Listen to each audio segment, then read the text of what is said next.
Bonjour à tous, aujourd'hui nous allons rentrer une Skoda Fabia avec un problème de démarrage, elle ne démarre pas chaque fois. Le voyant de préchauffage clignote quand elle ne démarre pas, donc déjà ça veut dire qu'il y a des codes panne stockés dans la mémoire. Ça va nous simplifier la tâche. On va commencer par brancher la valise diagnostique, regarder ce que l'on trouve dans les défauts moteurs. Et puis ensuite, s'il faut aller chercher plus loin dans le schéma électrique, on cherchera dans le schéma électrique. Allez, c'est parti. Alors c'est parti, donc on lance, là j'ai lancé le scan complet du véhicule. C'est comme ils ont changé la batterie, ça a allumé le voyant airbag, ça c'est pas grave, je vais le supprimer en même temps que le véhicule est là. Mais ce qui nous intéresse nous, c'est qu'est-ce qui se passe dans la gestion moteur, pourquoi le véhicule démarre pas à chaque fois et ce voyant clignote. Je vais le laisser finir son scan complet pour qu'il puisse, qu'on puisse nettoyer tous les calculateurs et surtout relever la code panne qui est dans la gestion moteur. Alors là, vous voyez l'écran en même temps que moi. Ce qui nous intéresse, nous, c'est bien dans le calculateur moteur.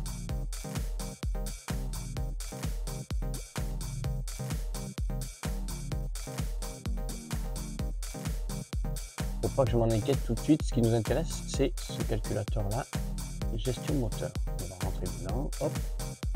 On va regarder ce qui se passe. Comme ça, vous allez voir. Voilà. Le diagnostic. Pourquoi le calculateur est bloqué?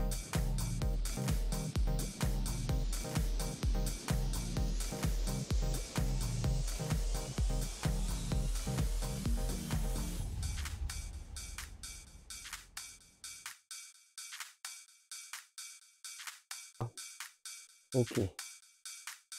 Voilà.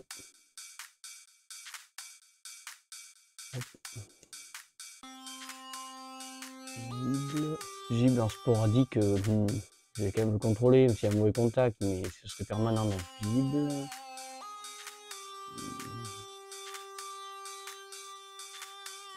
Vérifie le fusible.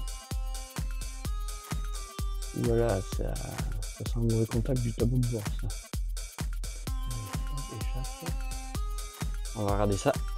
Donc j'enlève la trappe à fusible. Hop. Ici, ça tombe bien, j'ai le schéma des fusibles. Le porte-instrument, il est là. Le troisième fusible. Est-ce que j'ai autre chose? Gestion moteur, on va les contrôler ceux-là. Ben, on va tous les faire. Là aussi, gestion moteur. Ah, 45. La clé. 45, étage du bas. Bon, on va tous les contrôler. Ce serait un fusible, c'est soit ça marche pas, mais il n'y a pas de... Voilà, on va mettre le multimètre en position. Allez, je mets mon multimètre en position.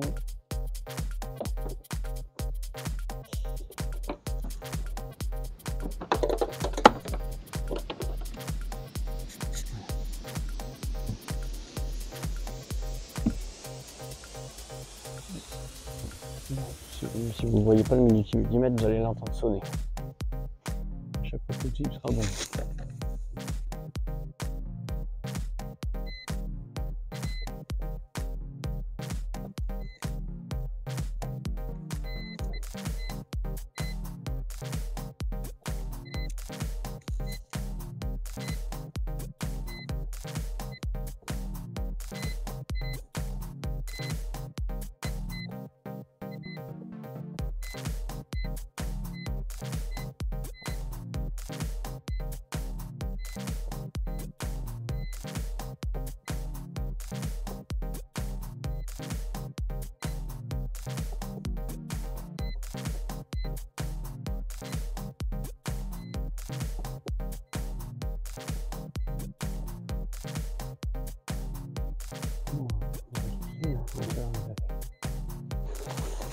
Bon, ils sont tous faits et ils sont tous bons. C'est pas les fusibles. Maintenant qu'on sait que c'est pas les fusibles, alors pour l'instant on n'a pas besoin de ça. Hop. Voilà. Ça va là.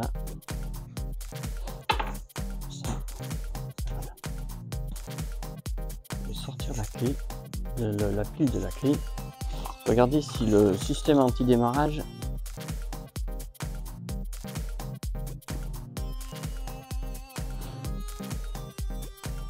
si la puce elle est pas déconne pas dedans, j'aurais dû demander le double des clés.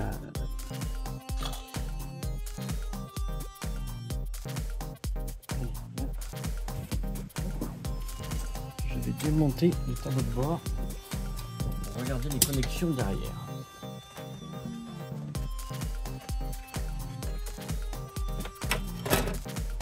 Une partie défaite.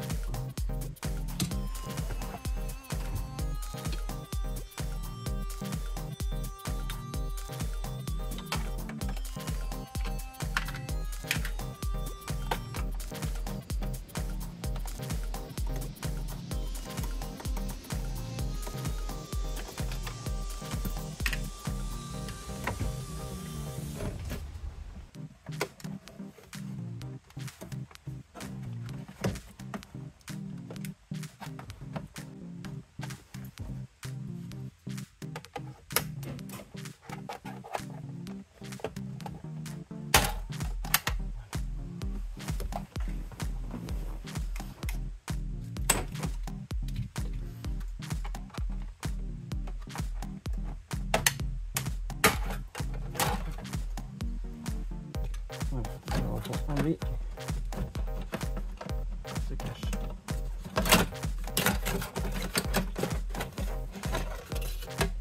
Voilà. Ici, on va accéder au connecteur. Et après, je regarde les points de masse qui sont pas aussi.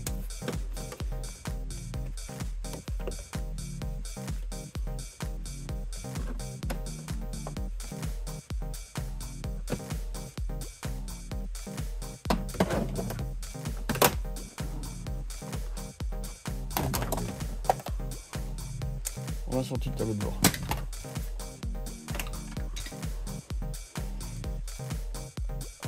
Pas de point d'oxydation, pas de point d'oxydation.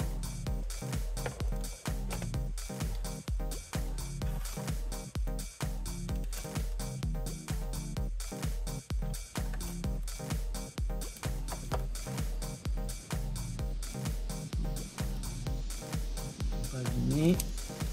Tac tac tac. On va aller voir où on va chercher ce point de masse.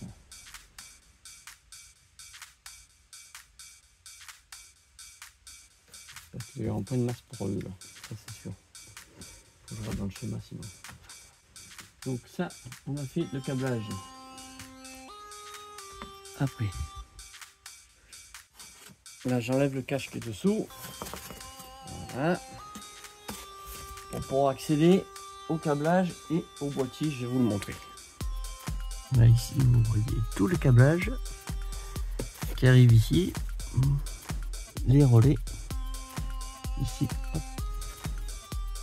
Là j'ai dû sortir la boîte à fusibles pour pouvoir avoir plus d'accès. Voilà. Et l'objectif c'est d'aller là-bas derrière.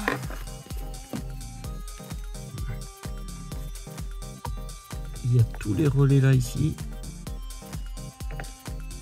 Là toutes les connexions. Et je vais regarder dans mon ordi où sont les points de masse parce que je suspecte quand même un point de masse. Un fil coupé, je crois pas trop. Alors là nous avons le contacteur qui est derrière le Nieman. Et hop, ce qui nous intéresse, T16-6. T ça veut dire la broche à 16 pins. Pin numéro 6.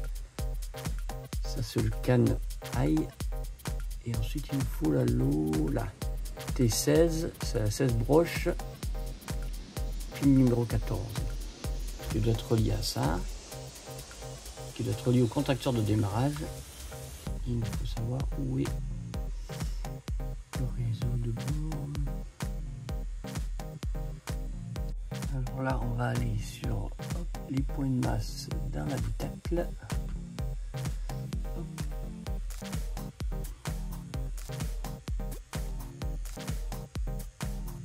Voilà.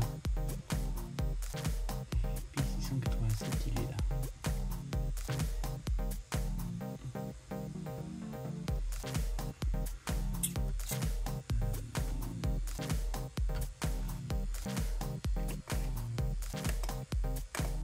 Le voilà. T16B. Hop. Il est ici. Il est ici et son point de masse. 625. 625. Bon, ben, le point de masse il est là-bas dessous. J'espère que ça va se démonter tout. Sans tout démonter, parce que c'est Skoda là, il faut démonter la moitié du tableau de bord à chaque fois pour un truc. Allez, donc le point de masse il est là-bas dessous. Je vais déjà rebrancher mon tableau de bord. Hop. Juste brancher les prises pour voir le groupe de mesure. 125. Je sais pas si les fils sont assez longs pour vous montrer. Non, faut que je pose le téléphone. Là. Elle va rentrer. Hop. Et elle est verrouillée. Allez, à l'autre. J'espère que le câble soit plus long.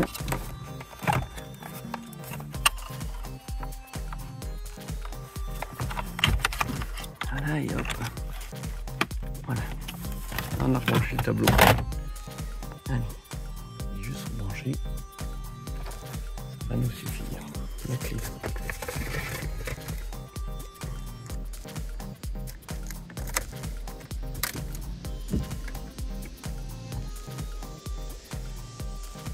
Alors, c'est parti pour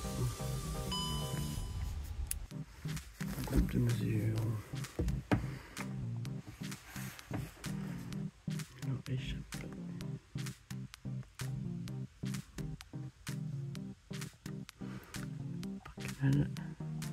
C'est le 125.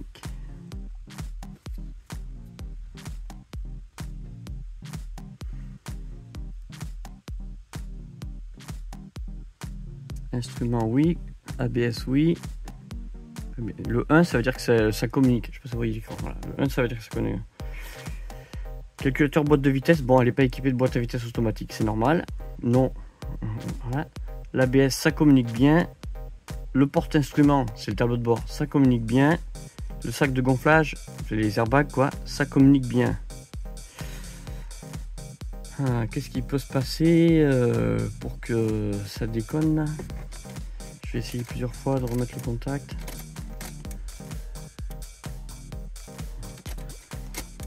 Bien sûr, ça marche à chaque fois là. Vu que c'est une panne intermittente.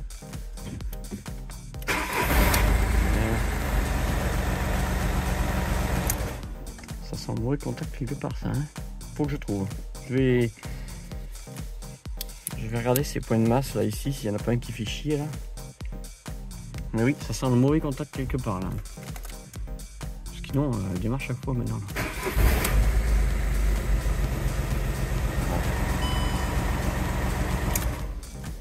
Je n'ai pas le choix, je démonte une partie du tableau.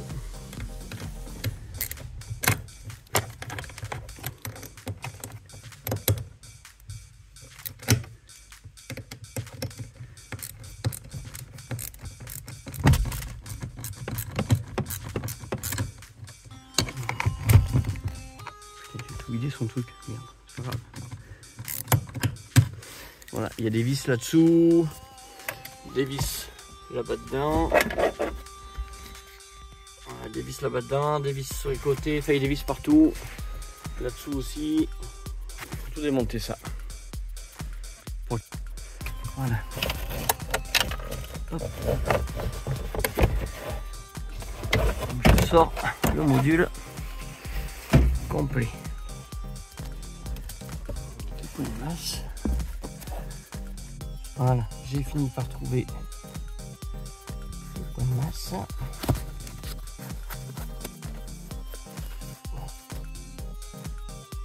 Il est là, je vais essayer de faire une liette dessus. Donc, il n'a pas l'air oxydé. Je vais regarder si les fils sont pas abîmés, parce que je vois qu'il y a du scotch là. On va regarder ça. Déjà il me fallait trouver le point de masse. Et le deuxième point de masse, Il est là. Regarde de gris en bas.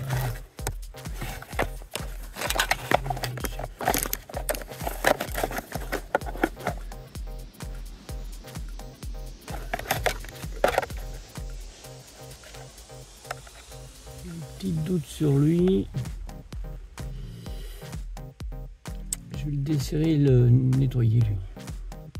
Ça c'est les 2 points de masse qui vont pour le tableau de bord. Voilà, donc j'ai desserré les points de masse. J'ai mis un coup de dégrippant. Je suis en train de les resserrer. J'ai fait ça pour les 2 points de masse, hein. Comme ça au moins on est sûr que...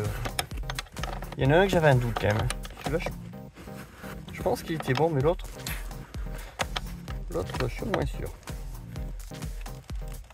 Voilà. Qu'est-ce que ça nous donne? Un petit... Est-ce que je peux zoomer sur le point de masse? Bon. Il n'est pas trop mal celui-là. Allez. Avant de continuer, notre schéma électrique. Voilà, là j'ai descendu la boîte confort, le boîtier confort, hop, pour me libérer de la place. La rampe à fusible. Le relais. Hop, allez, on va aller contrôler ce relais. Ce relais, il est relais d'alimentation de courant du calculateur. C'est celui-là. Hop. Numéro 13. 13, il est là. Allez, on va aller démonter ce relais qui pilote pour contrôler, pour voir si c'est pas lui qui coupe la communication. C'est parti. Tout ça pour aller chercher un relais ici. Celui-là.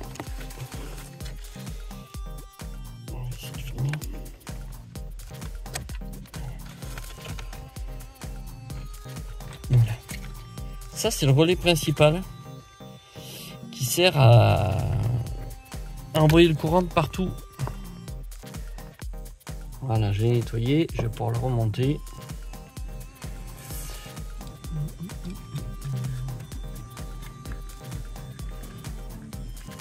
Mais c'est pas lui. Voilà. Là, il est remonté. C'est pas lui, la panne. C'est pas lui qui merde. Il y a un faux contact quelque part. Alors pour l'instant, j'ai trouvé qu'un point de masse défectueux. Mais il faut que je cherche encore. Allez, on remonte la console centrale. Maintenant qu'on a fait les points de masse. Hop. Il faut qu'il passe.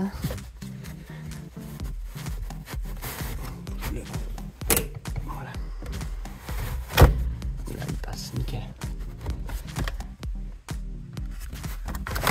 Voilà. Et la ceinture.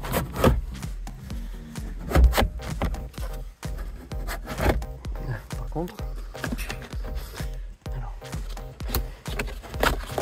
il faut pas que j'oublie à brancher ici, ici, ici. Il y a des connecteurs dessous. Il faut pas que je les oublie.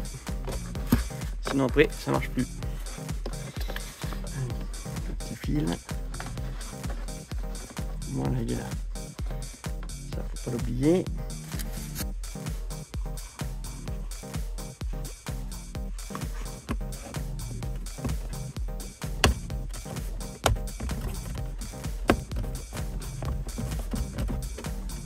Voilà, c'est juste emboîté.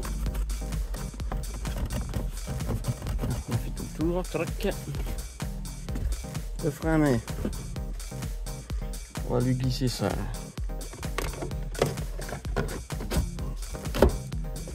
Voilà. Là. Donc on est là, on a un bout de plastique là.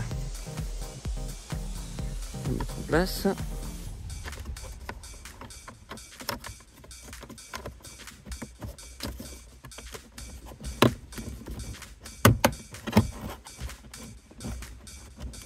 Voilà.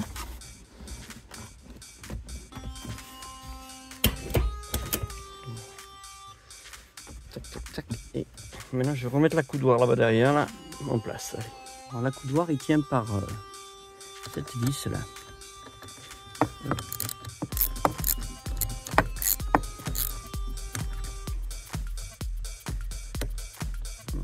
Juste une vis qui tient. Je l'ai pris dans une glissière. Voilà. Et après c'est des caches. Comme ça, ils vont se mettre de chaque côté là. Ça c'est juste clipsé ça, il y en a un de chaque côté. Je vais les clipser. L'autre il est ici. Allez, je vais clipser d'abord le plus gros. Je vais remonter le tableau. Hop. Il y a une vis ici. Tac. Et pour en finir une vis. Une vis ici. Et ensuite une vis en haut ici. Voilà. Parfait.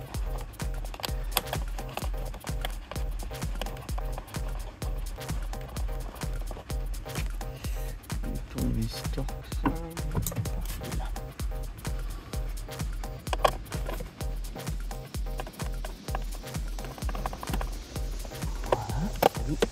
Pour lui.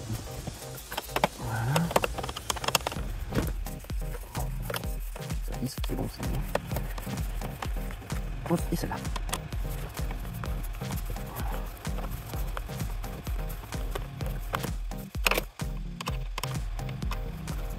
Voilà. Là, on a terminé.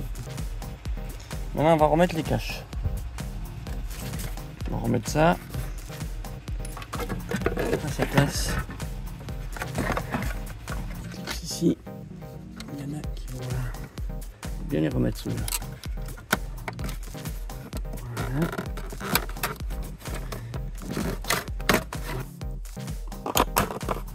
Voilà. Yeah. Bon. On va remonter le volant à sa hauteur.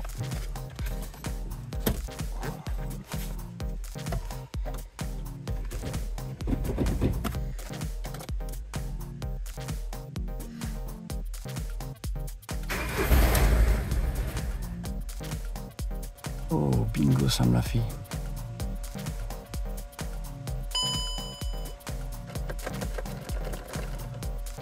Ah yes, ça vient de me faire la panne alors que ça ne le faisait pas souvent.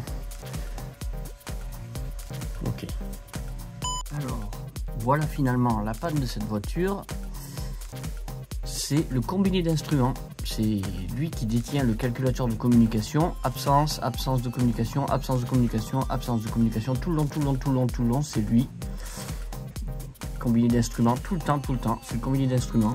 C'est le bloc compteur, quoi. C'est lui qui détient le calculateur de communication.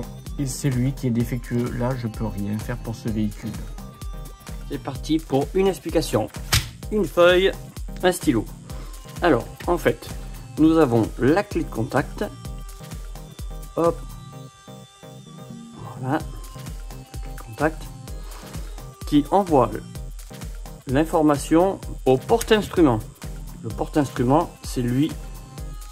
Ça, c'est le bloc où il y a tous les compteurs, le porte-instrument, les compteurs, le contour, la vitesse, tout ça. Hein, voilà. Lui, il sert de communication au calculateur moteur qui va, hop, ici, calculateur moteur, ECM, qui va déterminer à quel moment le codage de la clé c'est le bon, j'autorise le démarrage. Là, ce qui se passe, c'est que le codage de clé est bon et il n'autorise pas le démarrage parce qu'il n'envoie pas l'information du démarrage. Donc pour ça, c'est lui qui empêche la communication. Mais lui, il n'a pas que ce rôle-là. Il a un autre rôle, c'est que ici, il a tous les autres calculateurs, ABS, airbag, voilà, ainsi de suite. Qu'est-ce qu'il y a? Tous les autres calculateurs, le confort, ainsi de suite, ainsi de suite, ainsi de suite. Parce que dans un système de gestion de calculateur, tout le monde ne peut pas commander, sinon ça deviendrait le foufoui. Donc, lui, il est le maître, il est le master dans la gestion moteur, ok. mais il a besoin des informations de tout ça. Pour avoir ces informations-là, tout cela, ils ne peuvent pas être maîtres, parce que si tout le monde commande, ça devient le fouille. Donc eux, ils sont des slaves, ça s'appelle, et ça passe par ce protocole-là, par ce porte-instrument qui sert de passerelle. D'ailleurs, ça s'appelle le gateway, c'est une passerelle, on voit bien la passerelle, hop, et cette passerelle, elle donne les informations que lui, il a besoin. Par exemple, il a besoin des informations d'ABS s'il doit couper les gaz quand ça patine, par exemple. Donc c'est la passerelle qui va lui donner les informations. Lui, il est le maître, ça c'est la passerelle, et tout cela, ce sont des slaves, des calculateurs esclaves, ça s'appelle, voilà. Et donc, dans notre panne à nous, ce qui se passe, c'est que le codage de la clé va bien dans le calculateur de la passerelle, et ne communique pas ici avec le calculateur moteur. C'est pour ça qu'elle démarre pas, ou qu'elle démarre 2 secondes et qu'elle s'éteint, ça c'est typique AVAG, et il ne communique pas avec tous ces autres calculateurs. Toutes les codes panne que nous avions partout dans tous les calculateurs, c'était pas codage clé, c'était communication. C'est que lui ne communique pas avec aucun des calculateurs par moment. Donc moi j'ai contrôlé les fusibles, les faisceaux, les points de masse, j'ai contrôlé tout ce que j'ai pu. Ça n'est pas tout le système électrique, c'est vraiment le calculateur qui est défectueux. Arrivé à ce stade-là, à part changer le calculateur, je ne peux plus faire grand chose, mais voilà le principe de comment ça fonctionne. J'espère que vous avez bien compris. Le véhicule vient d'être terminé, je peux rien faire de plus, c'est le calculateur du porte-instrument, c'est lui qui sert de communication, d'interface, de bus de données pour synchroniser tous les autres calculateurs entre les communications. Tout passe par le porte-instrument et c'est lui qui est défectueux. Je ne peux pas changer le porte-instrument comme ça parce qu'il détient l'antidémarrage, le codage des clés, le codage du porte-instrument, beaucoup d'informations qui compliquent l'opération. Je vais rendre le véhicule comme ça en expliquant ce qui se passe sur le véhicule et voilà, et en expliquant que je ne peux pas réparer cette panne comme ça, quoi. Voilà. C'est pas que c'est pas faisable, c'est que il y a des moments où il faut savoir dire non, je ne le fais pas. Voilà.